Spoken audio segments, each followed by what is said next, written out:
there, and welcome to our show, The Shit No One Tells You About Writing. I'm best-selling author Bianca, and I'm joined by Cece Lira of Wendy Sherman Associates and Carly Waters of PS Literary. Hi everyone, welcome back to one of our author interviews. Today's guest is one who is returning, I think for the third or fourth time, because we love having her on the show so much. Hannah Mary McKinnon was born in the UK, grew up in Switzerland, and now lives in Canada with her husband and 3 sons.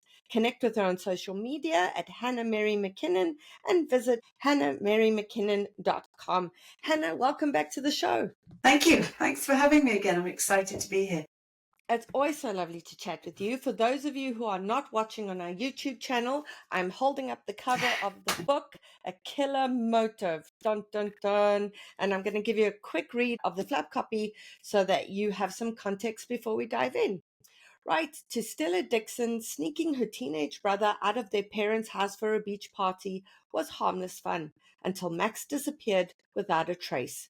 6 years later, Stella's family is still broken and she can't let go of her guilt. The only thing that keeps her going is helping other families find closure through A Killer Motive, her true crime podcast. In a bid to find new sponsors and keep making episodes, Stella goes on a local radio show. But when she says on air that if she had just one clue, she'd find Max and bring whoever hurt him to justice, someone takes it as a challenge. A mysterious invitation to play a game arrives with the promise that if Stella wins, she'll get information about what happened to Max. Stella thinks it's a sick joke until Max's best friend vanishes and she's given new instructions. Tell no one or people will die. Desperate and unable to trust anyone, Stella agrees. But beating a twisted, invisible enemy seems impossible when they make all the rules. Dun, dun, dun. So, Hannah, you and I have chatted a lot during our different interviews and in panels, etc., about your very detailed outlining process, how that takes a month, how you will put sort of vision boards and pictures of things, etc. So today what I want to focus on is your characterization during your outlining process, because you build these really real, visceral characters, even your antagonist, which is so difficult to do. So you've said you have a 3-page questionnaire in which you interview your main character. Sometimes it's protagonist, sometimes it's protagonist and antagonist. Can you take us through that process? Sure. Yes, I'd love to. And thank you for the lovely compliment about my characters. I work very hard to make them seem real to me, and I hope that translates into the reader's experience as well. So the 3-page interview or questionnaire, if you like, has got the basic things. And what do they look like? How tall are they? That kind of thing. But then it's way more detailed. So there'll be questions where the answers to those questions don't actually feed into the book, but they make the character real, which is the whole point of this questionnaire. So some of those questions would be, for example, do they believe in ghosts? I don't write paranormal stuff. I don't write ghost stories. So one might think, well, what on earth does that have to do with anything? Well, it informs me about the kind of character that they are. Do they believe in ghosts? Have they ever seen one? And in what circumstances? Have they ever seen a dead body before?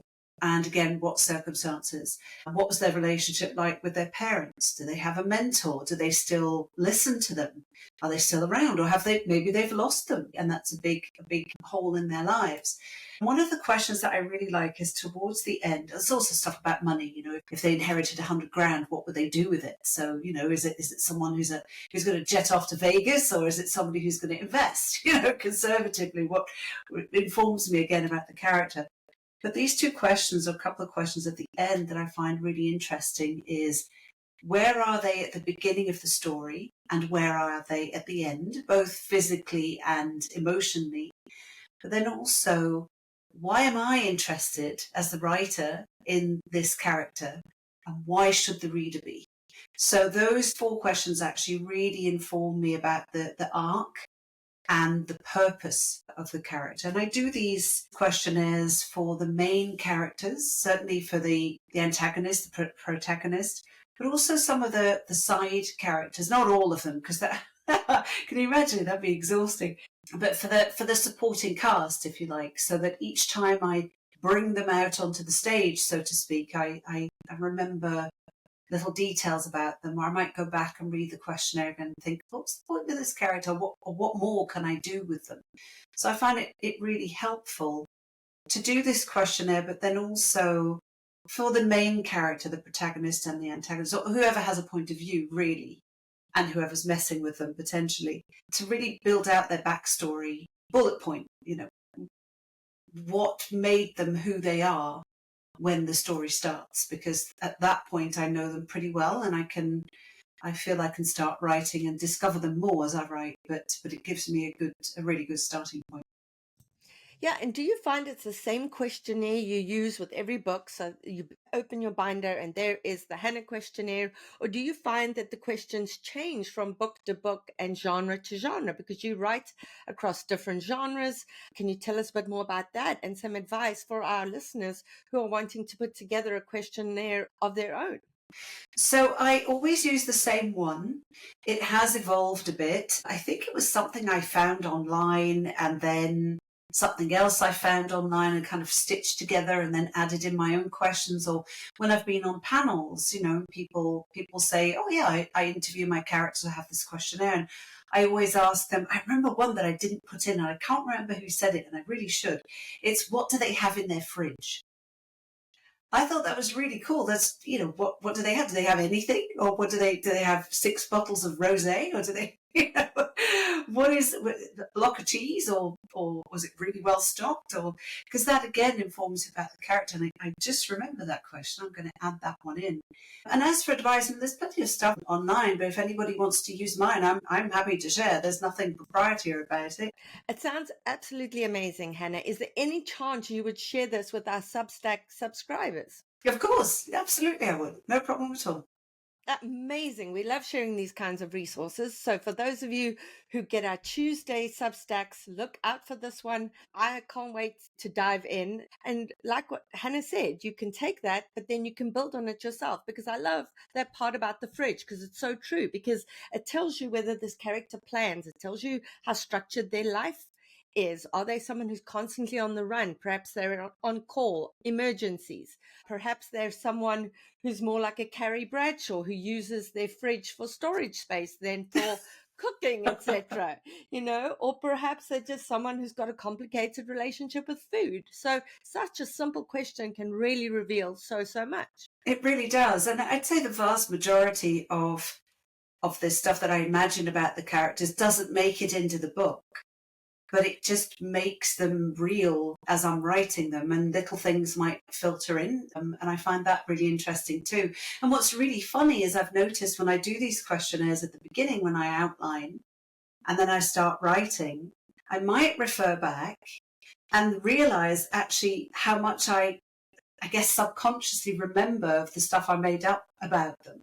And I might not look at it for a couple of months and go, oh yeah, I put in that they have whatever siblings, and this is their jobs or whatever, and I hadn't kind of maybe done it in a bit of a rush without overthinking it. That's the thing. When I do the questionnaire, I really don't overthink. I just make it up on the fly about who these people are, except for the really deep questions. I don't know, what colour's their sofa? I don't actually have that question, but that might be a good one. What colour is their sofa? I don't know, just green. I don't know. What colour are their eyes? Blue. Okay, so I'll make the sofa green, or vice versa, so it's not all the same. Right. But I love that even though you outline a lot and you stick to that, you've always said that you're not married to that outline. You are prepared to be flexible and you're prepared to change things. So are there times that you go back to the author questionnaire and perhaps say that somebody is very, philosophical or spiritual or whatever, and then you decide, okay, no, they're not, and you change it? Or do you find yourself leaving some things blank and coming back to them later because you don't know the character well enough at that point? Typically not. I don't typically leave anything blank. I normally fill it in. But you're right, I'm not married to it. I might think that it's a good idea to give somebody, I don't know, a large family, but then it's complicated to write about them. Are they all dead? Because I don't want them all in the book. So I do change things as I go along, and sometimes, honestly, I forgot what I've written in the questionnaire, and it doesn't matter, because that particular thing in that case didn't really serve a purpose. It's just, I find it's a great way to get to know the characters, and it also helps procrastinate, honestly, before I start having to fill 300 blank pages. Yeah, yeah, geez, it is. I love how every writer's got their procrastination process. And for many writers, it's research. And they'll be like, no, I'm researching. And you'll be like, but you've been researching for 8 years now. It might be time to actually start writing this, Yes, exactly. Yeah, but I mean, it's the iceberg principle again. The reader's going to see the tip of the iceberg on the page, but you as the writer need to know everything that's underneath, because you need to know the threats that the reader doesn't see coming. They're just going to see the tip Yes. of the iceberg, but you know the character's psyche, and you know that they're presenting to be really lovely, but you know that shit's about to happen and why shit's about to happen. So a lot of the time that stuff is so important. And that's such a great point, because it's not just the protagonist that you need to know really well, or the point of view characters that you really need to know well. You need to know, in crime certainly, well, also in romance, actually, come to think of it, if you have the antagonist, or the love interest, if you like, but let's stick with crime for a minute, you need to know the antagonist just as well. The author does, but your protagonist can't. And that's where I find it can be so tricky, because I know the protagonist, I know what's going on in their lives. Let's take Stella. I know who the antagonist is. She doesn't. I know their motivations. She doesn't. And I can't reveal both of them. So I have been known, I just did this recently actually, to just get a notepad and write the antagonist story completely separately, and what they're doing, how they're messing with the protagonist, and what the protagonist's reaction will be. And that's the part that you'll see in the book. You won't see necessarily the antagonist actually doing anything, but you'll see the reaction of the protagonist. So you have to know them well. You have to build up, for me anyway, I say you, I mean me, as the author, I need to know what the protagonist is all about and why they're doing the things that they're doing, because otherwise I don't understand them. And that for me is fundamental. I need to understand my characters. And I always say I don't need people to like them necessarily. I mean, the antagonist you might not anyway, but some do. But I want my readers to understand why they are the way they are and why they're doing what they're doing. Even if it's just at the end where they understand who the antagonist is. Yeah, and the antagonist is never the antagonist in their own minds. They're always the hero of their own story. They're always the protagonist of their own story. And so it's so difficult to write that as well, because you're already trying to withhold the identity of that character, Yes. so that the reader's actively trying to figure out who it is, while the main character's trying to figure out who it is. But it still needs to be authentic, and it's a juggling act. And it was done really, really well in this book. So for those of you who are trying something like this, definitely take a look at how Hannah's done it, because there's so many chapters that are from the antagonist perspective, and we're trying to find clues and figure out who they are, but she gives us enough so that we don't feel like we're being yanked around the whole time and manipulated, which is so important. Well, thank you. Yeah, you said that your agent suggested you change Stella's occupation. Yes. That was so interesting to me, because her occupation felt so essential to the story and who she is, because an occupation, again, is not just so-and-so is a hairdresser or whatever. So-and-so's a hairdresser because they like X, Y, and Z, and this informs who they are. So it was so clear to me why Stella was a podcast host, and then that was something that came later. Can you tell us a bit about that? Yes. So originally Stella was going to have a company that provided fictional cold case murder boxes. So a game, basically. And I remember floating this idea to my agent, to Carolyn, and she said, a game in a what now? So it's a subscription box, and then every so often you get clues, or you could get the whole thing at the same time. It's a bit like Clue. And she said, well, okay, but it feels a bit convoluted just to describe, to convey this. Could she not just be a podcaster? And I thought, oh yeah. That makes way more sense. Let's do that. So it was a really quick switch from early on. So I hadn't outlined anything at this point. It was just bouncing the idea around, one paragraph idea. So I'm really glad that she suggested that. And I hadn't already written goodness knows how much, because I would have had to have, undone that thread, and it would have gone all through the book. So I'm very happy that she's so smart and so brilliant. And she said, no, boo, don't do the subscription box. That's silly. Just make her a podcast host. So I went off and researched that for a bit. Yeah, I absolutely love that. Yeah, Cece and I work in very much the same way. But the thing is, I don't outline and send her the outline because I can't outline. So I will write 3 or 4 chapters and then I'll send it to her, and she'll also be like, why did we have to make this so complicated? Or, or why is this so simplified? This needs to be a bit more complicated. And then you go back. But that's the wonderful part about managing to collaborate with an agent, because Yes. sometimes we become so overly fixated Yes. that we feel like, well, it has to be a subscription box. It Yes, has to be. exactly. And then someone's like, but it doesn't have to be. Exactly. I found that it's just so eye-opening, and the collaborative process is just, it's wonderful, because, Carolyn will see things or suggest things that I would never have thought of. I find that brilliant. And with my editor too, when there were changes that were made, and I can't go into them because I'm going to spoil a couple of things if I do, that I simply hadn't thought of. And it was the same with Only One Survives, when I sent in the outline and we chatted about it. I mean, she really was instrumental in shaping that outline in that book.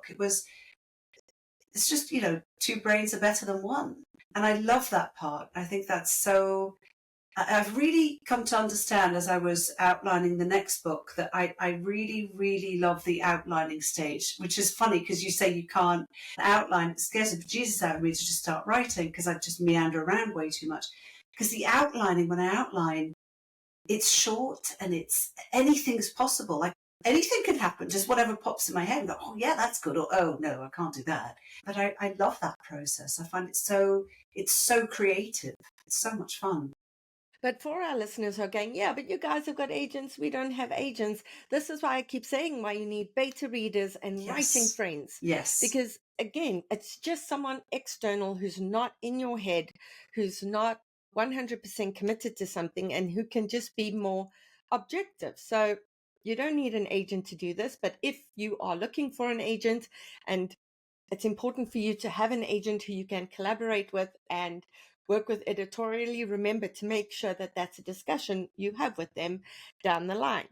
Now, something I want to ask, you've had 11 books now, Yes. Hannah, and what has been the most challenging aspect of the writing process for you? And has that changed across the 11 novels, or has it stayed sort of the same each time? Oh, it's definitely changed. I mean, at the beginning, it was, can I do this?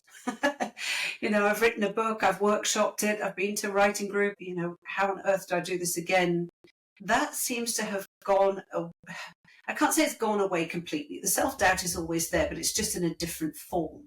It's, can I pull this story off? Can I write about a band? I know nothing about the music industry. Feels like a fun idea, but can I do this? So it's not, can I write the book? It's, can I write this book? Can I write this particular story? So that has changed.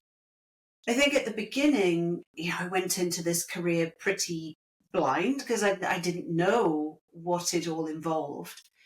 And it has changed and it has morphed. And with the rise of social media, which there already was, of course, when my first book came out, but it wasn't as prevalent.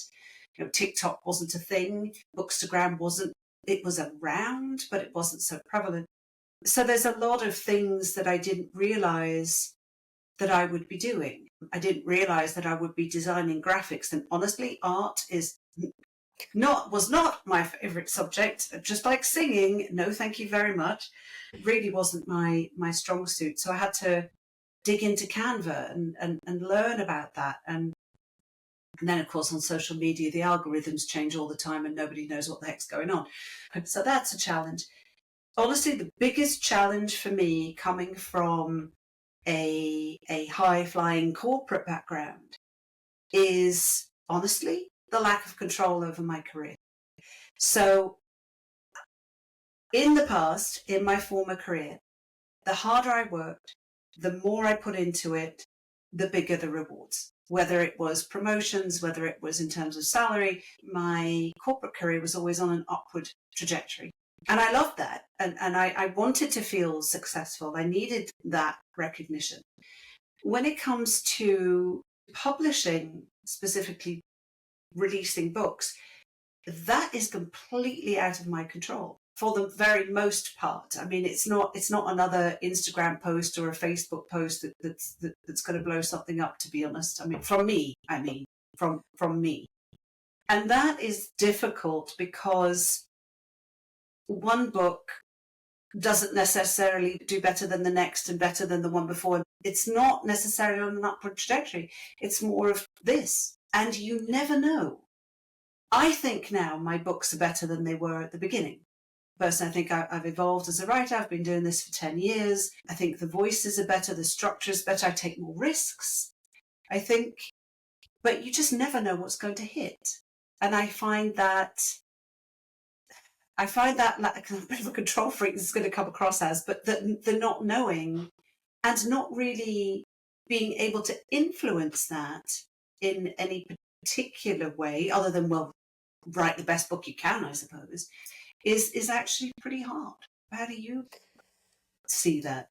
Yeah, I agree with you 100%. Everything in my life up until now has been the amount of effort I've put in equals, what I get out of it. And writing, certainly there's that level of satisfaction, personal Yes. satisfaction. Definitely there's that. And, what's frustrating, and I think I want to discuss this, especially because there will be debut authors who come out who don't necessarily have a network. They don't have a lot of writer friends or people who can help them blurb or who can help promote them. They don't necessarily have good literary citizenship because they haven't built that up. Whereas you, for example, do all your work with Hank Philippi Ryan, right? Yes. First Chapter Fun. You've got a lot of writer friends. I've got the podcast. I have a lot of writer friends. You and I both are, I believe, very good literary citizens. I hope so. Yeah, we Yes. blurb for other people. We help out whenever we can. We write the best books we can. We're not novices when it comes to promoting our work. Like you say, we do the Canva, we do all the promotions, we get everyone to help with cover reveals. And it's still really so up in the air as to whether the book lands or whether it doesn't, which is sometimes terrifying. It is. And sometimes it's all about timing, I don't know, and we can't know this because we can't run the test. But for example, one of my books in the past, if I released it 2 years from now, how would it perform? Would it be worse? Would it be better? It's just the timing. What is the zeitgeist, I suppose, of the moment and the subject? And sometimes we know this, we hand in a book a year before, at least before it publishes. We don't know what's going to happen a year from now. And we could write a book where the subject matter just fits with whatever's going on in the world and kablooey, it blows up. Or conversely, it could be the worst possible timing in the world. I tell you what hasn't changed. What hasn't changed over the past decade is how much I love writing. That is my happy space. I love going into my books. I always get the first skeleton draft out of the way as quickly as I possibly can because I hate that bit. Hate is a strong word. It's my least favorite bit. And then go and edit. And I love that part. I love it. I love seeing the cover. I love all of that. Where I get very, very nervous is on pub day. So this year, for the first time, I said to my husband, I don't want to be at home for pub day. Can you take the day off and we'll just go out? And we went to Toronto Islands, which I'd never done. I've never been here 15 years, can you believe? And I'd never been. We'd never been. Hannah. I know. My ridiculous. Ridiculous. And off we went. I had a lovely day. And then I went to get a cake and they asked me if I wanted anything written on it. I said, yes, please write Happy Pub Day, Hannah. So, I love that. It was great because the pressure was off because once the book is out, it's out of our hands. You just have to see the chips fall wherever they fall and you work on the next one because always be writing, right? Always be writing. Yeah, but it comes back time again to the love of writing. It's the Yes. reason why we ever picked up the pen in the first place. It's the reason why we escape to the worlds that we do. And there is so much that we don't have control over, and so much in publishing is changing. And you Yes. lose editors and you lose imprints. And, from one week to the next, you're not quite sure what's happening. But what you do know is that this is the place that is your sanctuary. It's the place you come to play, to engage, to escape. And for our readers, I just never want you to lose sight of that, because the industry is filled with rejection, even at Hannah and my stage of our careers. 100%. So much rejection, a lot of disappointment, but the writing is what makes you happy. And never, never, never lose the love of the writing. Hey, Hannah? Yes, I completely agree. I think we can get lost in, the numbers and the pressure of doing all of this promotion, and I've got to go onto Canva, I've got to go onto social media, I've got to do this. And sometimes I like just taking a step back and saying, you know what, I need to get back to feeling good about what I'm doing. And that is being creative. And that's really, for me, what it's all about. And I hope readers love the books that I write, and will find joy in them. And that's what makes me happy. Amazing. Thank you so much for joining us once again. I'm holding up the cover of the book for those of you who are not watching on YouTube, A Killer Motive. We're linking to it on our bookshop.org affiliate page. If you get the book there, you support an independent bookstore and the podcast at the same time. And please follow Hannah on socials. She is such an excellent literary citizen. So please follow her and share about her book news and engage with her there as well. We look forward to having you back, Hannah. I'd love to come back. Thank you. Thanks for today. It was wonderful. Thank you. And that's it for today's episode. I hope you'll join us for next week's show. In the meantime, keep at it. Remember, it just takes one yes.